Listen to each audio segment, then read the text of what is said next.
Well, I think it's as dovish pause as possible. The governor is very clearly saying that the lower CPI reading and the GST cuts have, in his words, opened up policy space for further easing. So clearly another cut is coming. We don't know the timing, but the markets are not humored at all. I think we are pushing almost 6.6. When the governor started his speech, we were at 6.54 on the 10-year. So at the moment, the markets are reacting to the pause and not to the very clear dovishness.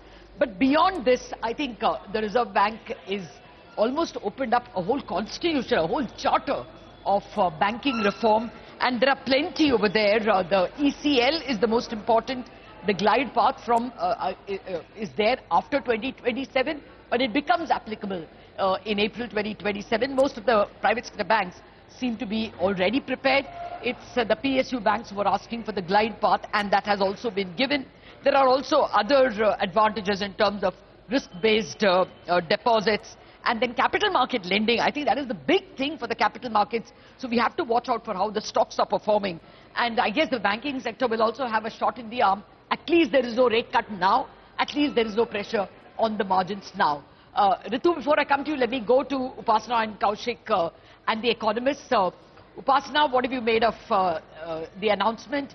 Is there an imminent December cut? What are the takeaways? Yeah, Latha, as you mentioned, it is clearly a dovish pause to quite an extent. I would not entirely call it dovish, but they've balanced it very well. And obviously, much going ahead will depend on data. But having said that, this is purely in line with what we were expecting. We wanted a clear guidance by RBI that there is room for further easing if data permits. And that's how exactly what they have delivered. They have kept a pause and kept their powder dry for future if necessary. So they have highlighted the growth risks which would come about from tariff uncertainty, which is clearly the way forward. You know, the upward revision to GDP numbers also come on the back of the first half of the year being much more robust, while the second half moderating. Clearly, the growth risks are something which we have to, keep a tab on. And that is where the window for further easing will open. That's how I would say. And on the other side is the inflation bit. I think it's purely in line with expectations. Again, the downside revision. We know that the GST-led disinflationary trend had to play out, and that is what has been accounted for. Alongside even the Q2 number, which obviously has been revised down significantly by RBI because that was a known number. So I don't think there's much surprise on either of the two sides. And it is purely in line with what markets were also looking for. A forward guidance which suggests RBI is ready to act if needed. Okay. Well, I think this policy is much more important for stock markets. The markets have done well at about 1/3% higher for the big indexes. But look at the bank Nifty, 0.7 higher. It's about 370 points higher. And that's because banks have got much more freedom. The ability to fund acquisitions, something which was not given so far, as well more of IPO financing, limits removed on loans against shares. All these are very, very pro capital market steps that have been announced. As well, the large exposure framework has been toned down. That 10,000 crore limit will no longer apply. So banks get a lot of freedom actually after, ease of doing business clearly there for the banks. And that's why you're seeing bank stocks do very well. And of course, the feared rate cut is not just yet there. Let's see when it comes in December or in February. Kaushik, the RBI has very clearly said 4.5 is the inflation forecast for April, May, June. So it doesn't look like more than one cut more, right? Yeah, Latha, anyway, we have our terminal repo rate at 5.25. As I told you that, we saw that number in June itself with effective easing happening, and then RBI started doing VRRR and took that effective 25 basis points away. So we think 5.25 will be the, terminal policy repo rate, because next year, even if you have, say, 4.25 average for the year, earlier we were thinking it could be 4.5 because of GST and food prices. We think it could be between 4 to 4.25 for the full year average of FY27. You could have, the repo rate at 5.25, so 100 basis points positive real rate. So that should be okay.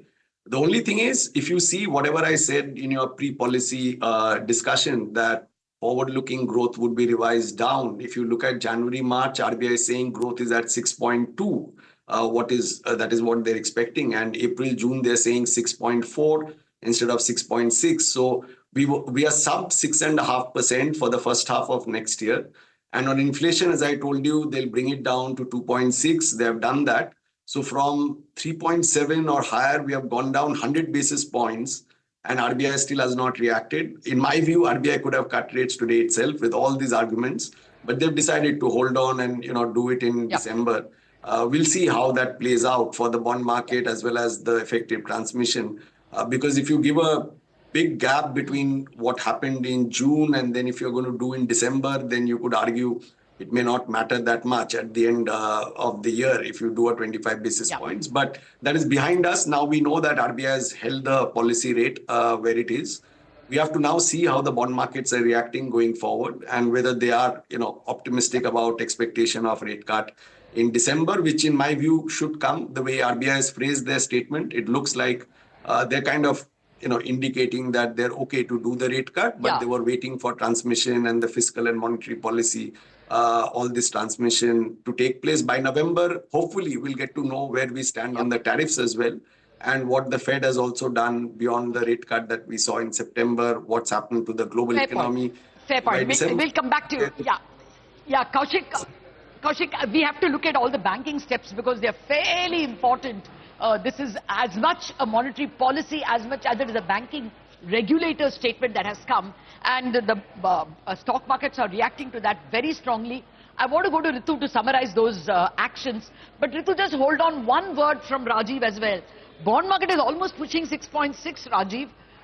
Is this a disappointment? Are you all not making space for a potential cut?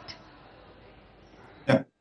So I think the issue is not necessarily the guidance. So guidance, I think, has been very balanced in terms of giving that space for future easing could open up. But I think the immediate challenge is clearly demand supply, and that's something that has been clearly visible when you look at where the bond markets have been reacting to. So I think that overhang of that is still there, and lack of any immediate measures to address that. I think that's one disappointment probably, because when you look at from June till date, in spite of the policy actions, in spite of a much more balanced guidance today, you've seen that the transmission in the market has completely got, I would say, reversed. To a large extent, we've seen the easing in rates being reversed. And I think there's nothing really that has addressed that specific issue. So I think that disappointment, if any, on the immediate reaction of the bond market largely comes from that. And I think this is something that is a little bit more structural in terms of enabling demand going forward. Yep. Ritu, can you summarize? I think this is a huge rechartering of banks. Main points, please. Well, yes, a whole lot of measures for the banks. But quickly, before I get to that, the MPR, the Monetary Policy Report, is out. And the CPI projection for next year, according to the MPR, the inflation will average about 4.5%, with 4.5% both for Q1 and Q2, and 5.1% for Q3, and 3.9% in Q4. So do expect inflation to remain above that 4% comfort level for the better part of the first 3 quarters of the next financial year before it finally eases to 3.9%. That is an important number to keep in mind when we talk about further space for policy easing. But yes, like you said, so many measures for banks, very much a banking policy, large exposure framework, some relaxation in that for capital market lending. Importantly, if one more thing I wanted to highlight is the draft circular on business and prudential regulations, which was this overhang on the likes of HDB Financial that, the parent entity and the group entities cannot have overlap in business. That has now been removed, and it will be left to the board's discretion. So this is good for, banks like ICICI Bank, for HDFC Bank, that do have their own home loan subsidiaries, with some overlapping businesses as well. That will come as a relief. The ECL framework, the fact that it is only kicking in from April of 2027 also gives banks some leeway, to ramp up the provisioning. So that is also something that the RBI has announced. A whole lot of measures on, ECB norms under FEMA. Those have been rationalized. Support measures for exporters. That should also help. Other measures include, since 2004, urban cooperation cooperative bank licenses have not been granted. Those will also now be, considered. A proposal has been mooted for a discussion paper. So, we'll have to go through all of these announcements. But, coming back to the MPR, inflation remaining higher than 4% for the better half of FY27. Kaushik, keeping these numbers in mind, do you expect the chart of the policy, or rather the pause, to be slightly longer? Not necessary, because we had the last rate cut in June, and by the time you come to December, most of the transmission of the previous rate cuts would be behind us. Yeah. And that time RBI probably would find kind of adequate justification to kind of give an additional rate cut. By the way, I don't know whether you've seen it or not. I'm reading the MPC statement. It seems that two members, Dr. Nagesh Kumar and Professor Ram Singh, were of the view that the stance should be changed from neutral to accommodative. So there have been a lot of, kind of discussion within the MPC. And if two members thought that the stance should be changed back to accommodative, it was as if like they were almost willing to give a rate cut in this policy itself. And they were much more on the dovish side compared to the other four members. So I would say still that December would be a, kind of good time. If you've not, my view was that you should have done in October itself. If you haven't done it for whatever reason, then December you should do it, because February is like light years away in this kind of market environment, and that is after the budget. And if you have done the last rate cut in June, then February is too far away. So I would assume if you have to do a rate cut, December would be a good time, and then let the real economy adjust with the transmission that happens, because you would also expect RBI to hold on to these levels of, repo rate, say 5 quarter for 15 to 18 months before they decide to raise it again at some point in the future. So you should not delay it too much. And in this kind of environment where growth is always at a risk, it is better to err on the side of caution. If it is a little lower, it doesn't hurt. And as I told you, June, we were already at 5 quarter. So it's not going to be a big deal if you bring it to 5 quarter. Yeah. So that's my view, that December could be still very live. No, Kaushik, the members don't get to vote on stance. The law is very clear. The Reserve Bank Amendment Act, the monetary policy framework only gives all the members the right to vote on the rate action itself. The stance was a generosity which Shaktikanta showed. Urjit Patel did not give them the right to vote on stance. So that's not something that, even if they feel that the stance should change, they cannot express it, because that's not within the ambit of the MPC members. It is entirely the Reserve Bank's call. Upasna, I just wanted to ask you the growth forecasts, 6.2, 6.3, would you call it ambitious? Would you call it fair enough? I think, Latha, for now, it's fair enough. I mean, even for next year, they're talking about a 6.6% growth. For now, there are pros and cons. So we need to weigh that as we progress. And that's how we'll have to take it forward. So I think 6.8 for the full year this year, along with 6.6% next year, for now looks okay. For the inflation forecast, I believe that there could be some downside to next year's forecast, but it's always good to keep a buffer because of volatile food prices. So I think 4.5% inflation and 6.6% into next year is a reasonable forecast for now.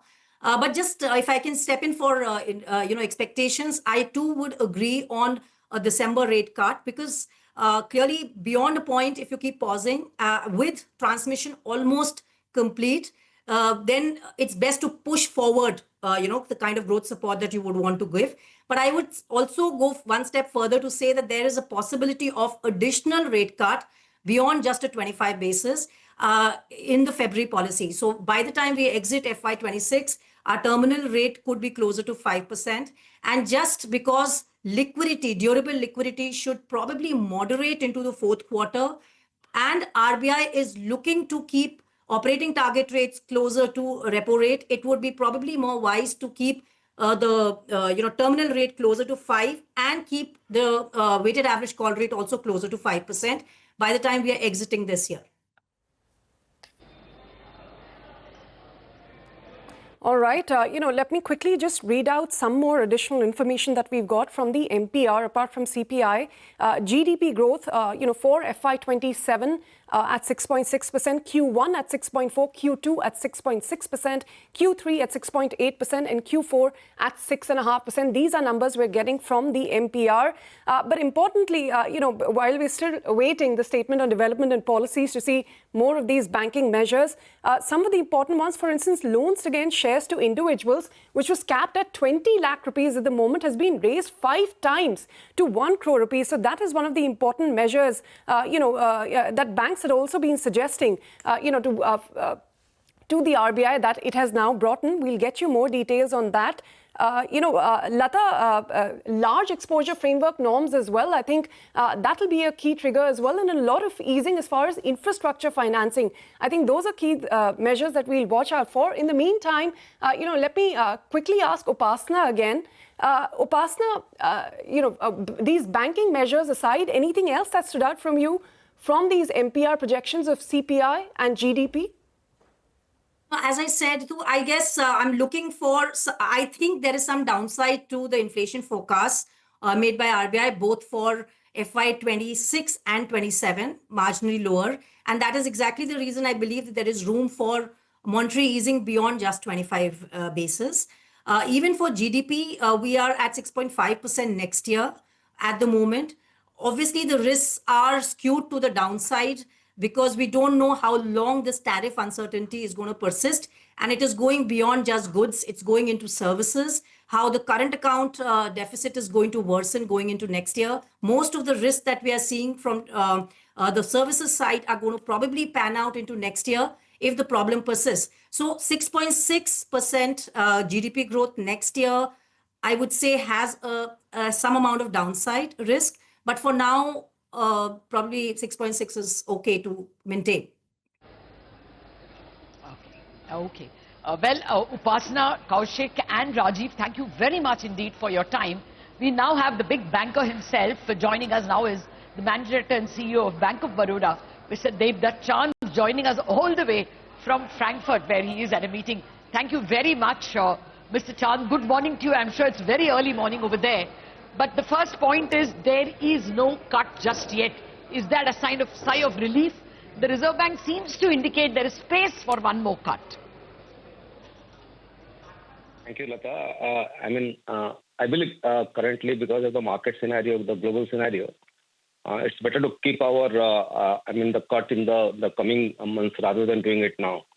Considering the growth side has been very well balanced at this point of time, inflation has been very benign. I don't think there was a requirement, anything to cut the rate at this point of time. And the RBI has clearly said they would be reacting to different market scenario going forward. I think this is the best case scenario possible at this point of time, and quite happy with this. Okay. Well, for the banking system as a whole, do margins bottom out in the third quarter as of now? Latha, I believe as far as the repricing or the resetting of assets are concerned, they are all done. But you have to see whether this quarter has taken the full impact or the coming quarter would take the full impact. But as far as resetting, realignment are concerned, the asset side, it has been completely done. Yeah. Okay, sir, I'll come back to the policy. I mean, it's fairly straightforward. It was an expected dovish pause. But, there is a whole lot of steps for people like you. First up is this ECL framework, expected credit loss framework, becomes law as of April 2027, but you all get a glide path up to 2031. How prepared are public sector banks like yours? Is that a bit of a challenge to be ready on April 2027? No, Latha, I don't believe it's a challenge. Actually, banks like us who have been preparing for long. And it talks about something meeting to a global requirement in terms of the ECL framework. And I think many of the banks like us, we do have a substantial PCR on the NPA side. At the same time, also do have large standard asset provisioning as on today. So considering that, I don't think there is any way going to impact there is a glide path there to meet that. At the same time, on the system front, on the policy front also, we have been preparing for long. I think it's a right move to make Indian banking matching to the global requirement in terms of ECL. And I think there is a glide path, and all the banks, including us, would be very capable of migrating to this scenario. Will there be an immediate rise in provisioning in FY27? I don't think that the reason being the final computation that we have to do, but there will be marginal impact. But we, as I said, we are also holding good amount of standard asset provisioning, right? So that would take care of any additional requirement of the ECL. There will be some impact, but then you have to come out at the right time with regard to after doing all the computational part as far as the bank is concerned. Yeah. I don't remember your reserves, but I remember I think Bank of Maharashtra in particular had huge amount of reserves. So I guess most of you will be having some standard provisioning reserves. The other big relief that has come for you all, or rather incentive to lend, is that large exposure framework goes. Now you can lend more than 10,000 crore to one group. Will that spur credit growth, you think, for banks? Will you expect a higher number this year? It would be. This is a measure to have a higher exposure vis-a-vis many of the group entities. And as you know, many of the group entities, they are expanding in terms of capital, and it would typically give us more opportunity to lend them more. So I think it's a very welcome move. It's something can really create a higher growth for the banks in terms of the credit outgo. At the same time, allow group to expand, particularly on the capex side. So I think it's a good move to have, and even if we operate globally, we see, the ability to lend higher definitely helps the economy to grow faster. Okay. By the way, even deposit premiums are going to be marketized, so to speak. I guess there will be a minimum deposit insurance for everyone, but thereafter it will depend on the risk perception of the bank. Will that be an advantage for public sector banks? It will be. We have been demanding, this is something we have been requesting for long, and I think this is one way, like the moment you are trying to, on the asset side, put risk weight and capital firm. Now time has come to improve the quality of liability on the bank side. So the moment this kind of the market pricing of deposit happens, possibly it would allow the right kind of banks to have more deposit. And as you know, deposit has been slightly on the lower side for last many years. So I think it's a very good move for to keep a market premium for banks to mobilize deposit, and it will be positive for banks like us. Okay. And the other very big announcement is now you can fund acquisitions. Is that opening up a new area of business, and will that push up credit growth for banks like this year and next year? But I strongly believe that, as you know, Bank of Baroda, we are operating globally, and we have been doing debt financing for acquisition since long. So we have this skill set, or we have this the way to lend for the debt financing for merger and acquisition. I think it's a very good move. It's aligning ourselves in terms of international best practices on the credit delivery. And I think that would give us substantial, like Indian companies can also think of going global now also. So it's a good move to, create adequate demand from the bank side to lend more, at the same time putting our banking practices in line with the global practices. And we as a bank, we have been doing it in the global operation since long, and we're quite hopeful of doing it also in India. Okay, well actually, let me just get some numbers from you.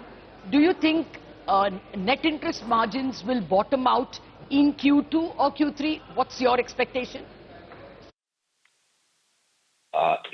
Once we announce the quarterly, we'll be in a better position to articulate on this. But as I said, that as far as the repricing or the resetting of advance rates are already done. Okay. The only thing we have to see that... Okay, so more or less bottomed. The full impact of all this. Yeah. Okay. And the other thing, credit offtake. What is your number for this year, either for yourself or for the sector, now that you have, more avenues to lend? Absolutely. As I said, our full year guidance always been 11 to 13%, but exit quarter can be slightly higher than this number. As you said, as you've seen that the Q1 and Q2 almost at 11 to 12%. So we still hold on to the guidance of 11 to 13% credit growth for the full year. But exit Q3, Q4 can be a higher percentage considering all the measures announced today. And also we are getting into a busy season as far as the economy is concerned. So quarter to quarter can be higher, but overall, still I think the system as a whole, the growth can be 11 to 13%. Okay, so if you can hold on for a minute, Ritu, I'm sure you're bursting with a few questions. Yes, Mr. Chand, just to come back to the regulatory ceiling against debt securities and IPO financing, how significant, I mean, we wanted to understand, we have exact numbers now. The RBI is proposing to enhance the limit for lending by banks against shares from 20 lakh 5 times to 1 crore, and for IPO financing from 10 lakh rupees to 25 lakh rupees per person. How much additional headroom is there, and what kind of credit will this unlock? I think it's a positive move. Like the capital market has been very strong for many years, and now if you look, the deposit also, many people are moving to the capital market. That is what we have seen in the past. So in that scenario, a very strong capital market. Now the limits are also to be higher, so that banks can also have an indirect exposure vis-a-vis capital market. Yeah. So as a bank, we don't have much of exposure on this as compared to many of the other banks. But I think it's a very positive one, because since we have a very strong capital market, the payment and settlement system are excellent as far as the India is concerned. In that scenario, these limits are in a manner which typically gives them huge opportunity for us to grow in this segment. But you have to figure it out how much exactly would be the case therein. And what is your understanding, Mr. Chand, of the sort of relief measures that have been announced for exporters? Of course, keeping in mind, the higher tariffs that may kick in, depending on how the negotiations go, extending the time period for repatriation from foreign currency accounts of Indian exporters in IFSC from, 1 month to 3 months, to increase the period for forex outlay for merchanting trade transaction from 4 months to 6 months. And the third one is to simplify the process of reconciliation of outstanding entries related to exports and imports in their respective reporting portals. Just help us understand how important these moves would be for the exporters. Yeah, very important. This is what actually post the tariff thing the exporters were demanding. We have been, as a bank and as a system also, we have been interacting with the exporter post these tariff measures. And I think these are going to help them in terms of creating their own liquidity, at the same time sustaining their operation. That is more important. So all these measures earlier also, when the COVID happened, at that time also many such measures were announced. And I think this is going to help them in terms of rationalizing their entire operation. At the same time, helping them, allowing bank also to have a liberal terms in terms of the export finance. And that's something I think going forward is going to be positive for the exporter. Okay. So before we let you go, I know you have a big meeting in Frankfurt. One last question. It's about a week since, or not a little more than a week, 10 days since the GST rates have been cut.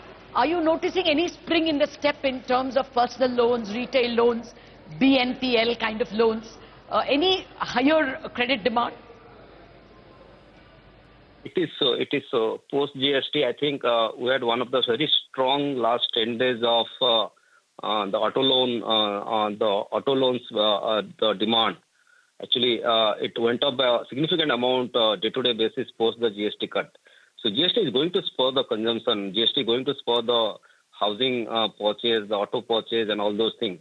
And we've already seen for last around 17 days with the September month. And I think going forward, it is going to be very strong as far as the consumption, the demand from the retail, particularly on the auto loan side, many of the consumer finance side, many of these even housing sales side. I think these are going to be very strong. Okay, sir, thank you very much. We have taken a lot of your time. It must be early morning, 7 a.m. or something for you. Thank you so much for giving us your first thoughts and have a great day out there in Frankfurt. So clearly, from one of the biggest bankers in the country, the mood is very, very positive. The GST cut itself has spurred retail demand. As we heard, auto loans demand have been seeing a huge spring in its step. As well for banks, large exposure framework gone, so they can lend more, they can lend for acquisitions. And Indian companies, as we can see, every day our research team is reporting a bunch of acquisitions which Indian companies are looking at. Banks can participate in all those, they can lend more for capital market operations, lend more for IPOs, lend more loans against shares.